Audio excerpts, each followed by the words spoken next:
नमस्कार। कखन हरब दुख मोर, हे भोलानाथ कखन हरब दुख मोर। दुख ही जन्म भेल, दुख ही गमायोल, सुख कखन हूँ नहीं भेल, हे भोलानाथ कखन हरब दुख मोर। ये पंक्तियां हैं हिंदी साहित्य के आदिकाल के महाकवि विद्यापति की। इन्हें मैथिल कोकिल भी कहा जाता है। विद्यापति अपनी रचनाओं में गंगा स्तुति, वैष्णव भक्ति, प्रेम श्रृंगार के साथ साथ शिव की भी भक्ति करते हैं। मूलतः ये शैव भक्त कवि ही कहे जाते हैं।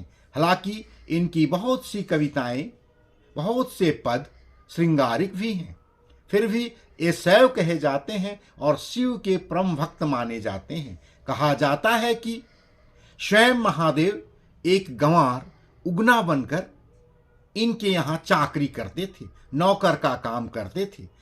इन पंक्तियों में भक्त यह आग्रह करता है, शिव जी से प्रार्थना करता है कि हे अवघड़दानी शिव जी, हे शंकर भगवान महादेव बाबा, आपसे मेरा विनती है, आप मेरा दुख सुनिए, कष्ट सुनिए, जो मुझे परेशानी हो रही है इसको समझिए, कृपा कीजिए।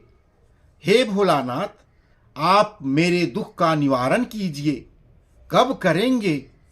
हे अवघड़दानी शिव, मैं यह कहना चाहता हूं कि मेरा जन्म दुख में हुआ और तभी से दुख में ही जी रहा हूं।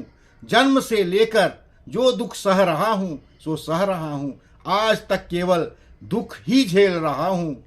सुख मेरे जीवन में असंभव सा हो गया है, असंभव बन गया है, और तो और सपने में भी सुख नहीं देखता।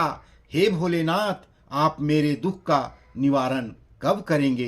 हे भोलेनाथ, हे शिव बाबा, हे महादेव बाबा, आप मेरे दुख का निवारण कब करेंगे। महाकवि विद्यापति को मैथिली एवं संस्कृत भाषा पर अधिकार प्राप्त था, फिर भी वे औहट यानी देश भाषा का काफी महत्व देते थे। उनकी रचनाएं औहट में मिलती हैं, देश भाषा में लिखी गई हैं। पदावली, कृतिलता, कृति पताका आदि इनकी महत्वपूर्ण रचनाएं हैं। इनका पूरा नाम विद्यापति ठाकुर था और राजा शिव सिंह ने इन्हें अभिनव जयदेव की उपाधि से विभूषित किया था। ऐसे महाकवि की ये पंक्तियां अमर हैं। कखन हरब दुख मोर, हे भोलानाथ कखन हरब दुख मोर। दुख ही जन्म भेल, दुख ही गमायोल, सुख कखन हूँ नहीं भेल, हे भोलानाथ कखन हरब दुख मोर।